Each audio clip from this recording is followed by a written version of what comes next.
మల్దకల్ శ్రీ స్వయంభూ లక్ష్మీ వెంకటేశ్వర స్వామి బ్రహ్మోత్సవాల సందర్భంగా సోమవారం మల్దకల్ శ్రీ తిమ్మప్ప స్వామి దేవాలయ ఆవరణలో మంత్రాలయం పూర్వ పీఠాధిపతులు శ్రీ సువిదేంద్ర తీర్థస్వామి ఆధ్వర్యంలో శ్రీ భద్రాద్రి సీతారామ లక్ష్మణ మధ్వాచారి భీమసేన విగ్రహ ప్రతిష్ఠ కార్యక్రమం అంగరంగ వైభవంగా జరిగింది. దేవాలయంలో మహాకుంభాభిషేకం, కలశ ప్రతిష్టలకు సంబంధించిన హోమం, పూర్ణాహుతి కార్యక్రమాన్ని స్వామీజీ నిర్వహించారు. శ్రీ సీతారామ లక్ష్మణ స్వామి విగ్రహదాత పద్మారెడ్డి, బుచ్చిరెడ్డి, మధ్వాచారి విగ్రహదాత కిరణ్ దీపిక, భీమసేనుల విగ్రహదాత సౌమేంద్ర కౌశిక్లను స్వామీజీ ఆశీర్వదించారు. అనంతరం శ్రీ మూలరాముల సంస్థాన పూజ నిర్వహించి దశవిధ హారతులు సమర్పించారు. ఈ కార్యక్రమంలో దేవాలయ వ్యవస్థాపక వంశీయులు శ్రీకృష్ణ మాన్య పట్వారి ప్రహ్లాదరావు, ఈవో సత్యచంద్రారెడ్డి, రేవేంద్ర దాస్, మధుసూదనాచారి, రమేష్, ప్రసన్న, నరేష్, రవి, నందిన్నె ప్రకాష్ రావు, పట్వారి అరవిందరావు, చంద్రశేఖరరావు, నాగరాజు శర్మ, బాబురావు, వెంకోబరావు, తాటికుండ మధురెడ్డి, సీతారాంరెడ్డి, రామచంద్రారెడ్డి, చంద్రశేఖర్ రెడ్డి, నరేందర్ తదితరులు పాల్గొన్నారు.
मंगारती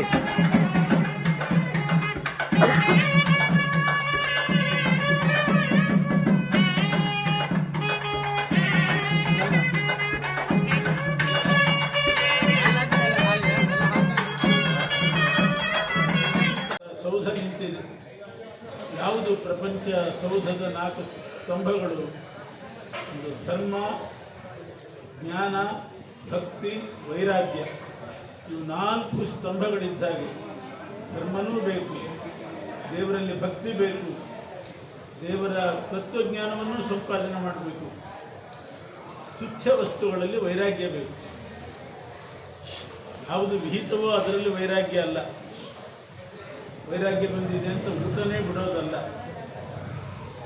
ಬೇರೆ ಅಭಕ್ಷ್ಯವಾದ ವಾಹನ ನಡೆಸುವಾಗ ಒಂದು ಸರ್ಕಲ್ನಲ್ಲಿ ಪೊಲೀಸರಿದ್ದರೆ ನಾವು ಎಡಬದಿಯಿಂದ ಸರಿಯಾಗಿ ಹೋಗ್ತೇವೆ ವಾಹನದಲ್ಲಿ. ಪೊಲೀಸರಿಲ್ಲ ಅಂತಾದರೆ ಯದ್ವಾ ತದ್ವಾ ನುಗ್ತಾರೆ. ಏನಾಗ್ತಿದೆ? ಅವ್ಯವಸ್ಥೆ ಆಗ್ತದೆ, ಯಾರಿಗೂ ಮುಂದೆ ಹೋಗ್ಲಿಕ್ಕಿಲ್ಲ, ಟ್ರಾಫಿಕ್ ಜಾಮ್. ಪೊಲೀಸ್ ಇದ್ದರೆ ಶಿಸ್ತಾಗಿ ಬಿಡ್ತಾನೆ, ಸನ್ಮಾರ್ಗದಲ್ಲೇ ಎಲ್ಲರೂ ಹೋಗ್ತಾರೆ. ಪೊಲೀಸ್ ಇಲ್ಲದ ಸರ್ಕಲ್, ಪೊಲೀಸ್ ಸ್ಟೇಷನ್ ಇಲ್ಲದೆ ಇರತಕ್ಕಂಥ ಊರು, ಯಾರು ಹೇಳೋರಿಲ್ಲ ಕೇಳೋರಿಲ್ಲ ಅಂತ ಆದರೆ ಸ್ವಚ್ಛಂದವಾಗಿ ನಡೀತದೆ. ಆದ್ದರಿಂದ ಧರ್ಮ ಬೇಕು. ಆ ಧರ್ಮ, ಭಕ್ತಿ, ಜ್ಞಾನ, ವೈರಾಗ್ಯ ಇದಕ್ಕೆಲ್ಲ ಕೇಂದ್ರ ಸ್ಥಾನವೇ ದೇವಾಲಯ. ಮೇಲ್ಗಡೆ ಹನುಮಂತ ಕೂತಿದ್ದ, ಅವನು ಅಂದ್ಕೊಂಡ ನನಗೆ ಹೇಳಿದ್ದಿದ್ದು ಅಂತ ಅವನು ಬೀಕೆ ಹೇಳ್ತಿದ್ದ. ಅವಳು ರಾವಣ ಅಂತೂ ಹಚ್ಚಲಿಲ್ಲ, ಇವನು ಬೀಕೆ ಹೇಳ್ತಿದ್ದ. ಏನೇನೋ ಮಾಡಿದ, ಕೊನೆಗೆ ಇಷ್ಟು ಹೇಳಿದ, ನಾನು ನಿನ್ನ ಕಾಲಿಗೆ ಬಿದ್ದು ಕೇಳ್ತೇನೆ, ಒಂದು ದಿವಸದ ಮಟ್ಟಿಗೆ ಆದರೂ ನನ್ನ ಮನೆಗೆ ಬಾ ಅಂತಂದ. ಆಗ ಮಂತ್ರಿ ಒಬ್ಬ ಹೇಳ್ತಾನೆ, ರಾವಣನ ಮಂತ್ರಿ ಹೇಳಿದ, ಪ್ರಭು ನೀನು ದಶಕಂಠ, ಸುವರ್ಣಮಯವಾದ ಲಂಕಾಧ್ಯಕ್ಷ, ಅವಳೊಬ್ಬಳು ಮನುಷ್ಯ ಸ್ತ್ರೀ, ಸೀತೆ ಒಬ್ಬ ಮಾನುಷ ಸ್ತ್ರೀ, ಅವಳು ಕಾಲಿಗೆ ಬಿದ್ದರೆ ನಮಗೆ ಅವಮಾನ. ನಮ್ಮ ಗುರುಗಳು ಹೋಗಿ ಯಾರು ಕಾಲಿಗೆ ಬಿದ್ದರೆ ನಮಗೆ ಅವಮಾನ.